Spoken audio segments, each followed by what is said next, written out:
Pisces. What sort of connection is this between the both of you that's bringing the two of you together? Okay, you've got a let go connection here, which is quite interesting. Now, the number associated with the let go card is the number 9, which is a number of completion and fulfillment. Now, I'm not sure. I mean, this could go one of two ways, Pisces. A, this could be that this person comes in and helps you heal and move on from someone that you're supposed to be letting go of, at least for now. Or this could be signify that this relationship isn't destined to be the long term. You're destined to let each other go, but emotionally you'll prevail. You've got the beautiful Ace of Swords here. So what I love is that you'll come out stronger, but you'll also remove negative parts of yourself and this person at the same time. Now, just because the let go card has come up, it doesn't mean that this relationship can't be long term. It absolutely can, but it's going to be dependent on other factors in the relationship: desires, needs, wants, compatibility, and feelings. Okay, most importantly emotions, as the blue dictates the card here. So I do love that it does resemble an Ace of Swords, because I feel like in a way the two of you will fight for each other. The Ace of Swords is about courage, it is about bravery, it is about taking matters into our own hands and getting victory, but we have to fight for that victory. We have to earn it. So I feel like if you are wanting this relationship to go further, which it absolutely can, it's got the number 9 here, which is completion and fulfillment in your love life, in your relationship life. So there's obviously strong potential for that, Pisces, if that's what you're wanting. But I definitely feel for a lot of you, it's going to be, this person is going to help you heal from the past somehow, or let go or detach from someone, from someone, either for you or for this person. Okay, let go of an ex, an ideology, a partner, someone who was unhealthy for you. Let's have a look at the strengths. Beautiful. 9 of Cups with the 10 of Pentacles. 9 of Cups is the wish card, the dream card. Everything happening in order. Very, very beautifully. The cups are lined up. The sky is bright. Things are looking up. It's your ability to fulfill each other's wishes, wants, needs, and desires, which is very powerful, Pisces. To have that as one of your strengths indicates you are able to meet the needs of your partner subconsciously and consciously. And likewise, this person will be able to meet your needs in a very, very powerful way. It does point to bliss, and it does point to happiness. It also points to fulfillment. Again, the number 9 is here. A card of fulfillment. This is emotional fulfillment, where all your cups are filled. And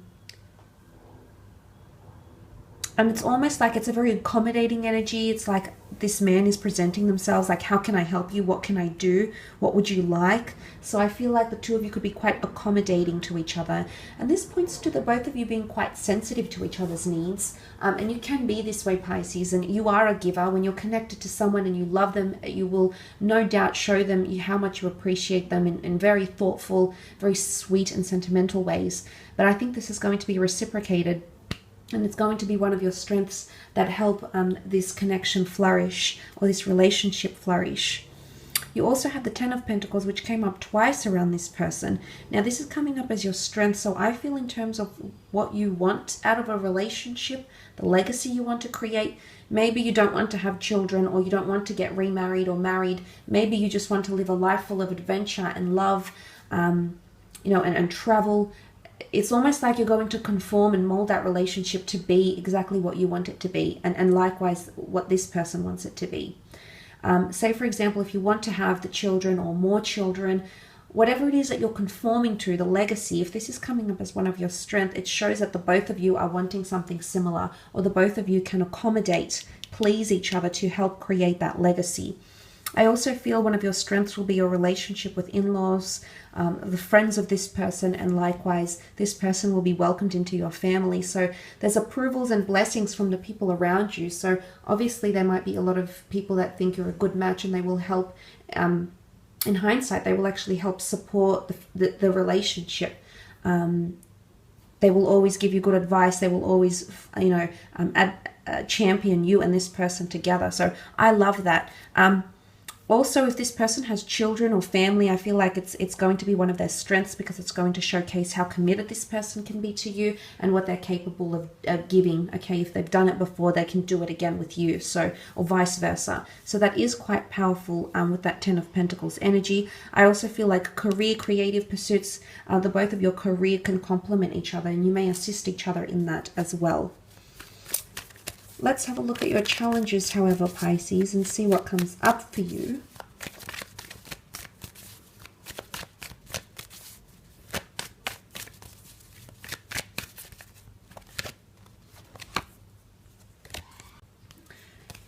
Judgment card. And the Four of Cups. Okay, judgment in this context, it's being too judgmental or too critical in a relationship.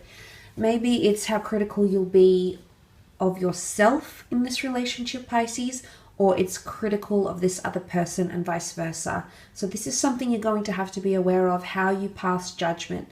You know, oftentimes we do this in relationships, whether it's because the flaws of our partner mirror those of ourselves, whether it's because we want them to be a better person and we're guiding them, and sometimes there's good intention, sometimes there's intention to change a person. Regardless, judgment comes in many forms, both good and bad. But if we're reading it in a context of challenge, then the way you receive or give out judgment could be an issue, or the way this person receives or gives out judgment towards you could be an issue. There is a family here, so if this person has a past, as in like if they've been married before or they have children from another person, there could be issues here, okay? There could be issues about the past. A family, exes might come into the picture here. It could also be making judgment calls. That might not be one of your strong points. Making a judgment call for yourself, for your relationship, or this person making a judgment call for the both of you. So that could be an area in which you may struggle. There's an angel here, and it almost like it's the angel Gabriel that's heralding some news. And you see this family they're coming out of their box here. So I feel as though if it's someone you're dealing with that hasn't had a relationship in a long time, or if you've been a bit of a hermit in your love life, if you've been withdrawn, that can come back up, okay? Because these people are emerging from the coffin here. So they've been in a bit of a slumber, and suddenly they're not making the right judgment calls when it comes to love, or they're making too many judgment calls because they haven't been in a relationship for a long time. And that can happen. You know, the mind can forget, the heart can forget just how to conduct ourselves in a relationship, or how to be the best partner when we've been alone for so long. So that could be an issue for either yourself or this person. Also, the Four of Cups is here. Now, this is surprises, enlightenment, learning. It is unexpected things. So surprises or spontaneous things could be, there'll be things that surprise you. Or it could even be narrow-mindedness. I say narrow-mindedness because this person is concentrating on the Three Cups, because he can't acknowledge that there's something else here that's being offered to him. So he can't acknowledge because he chooses not to, or he can't acknowledge because he's not at that stage where he's enlightened enough to do so, Pisces. So it could be you, it could be this person, could also be with feelings.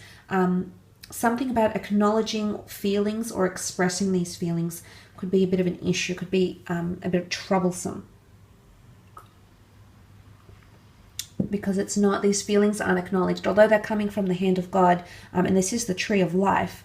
I sense that it might have something to do with emotions, failing to acknowledge, or narrow-mindedness, not being open-minded enough to please the other, or to understand the other, or to fight for the other, or not assessing, not managing things well because you can't see the perspective of the other person, or you choose not to see the perspective of the other person. So I mean, there could be a connection here for some of you with that. But it could be something to do with surprises or things that are withheld. It could even be secrets. I don't think so. I think it's more to do with emotions and narrow-mindedness. I mean, that can change, but it needs to change with time. You can see that he's sort of thinking, his body language is quite cross, so it's closed off, it's defensive, or he's trying to soothe himself. oftentimes the hands crossed could be a sign of defensiveness, that we don't accept what the other is saying. But it can also be a gesture of self-soothing of, okay, well, this person is saying something and I need to console myself. So it could be self-consolation, failure to console the other person. Maybe that might have something to do with it. Could be a reason as to why. I will leave it at that though, Pisces. I just want to thank you again for tuning in.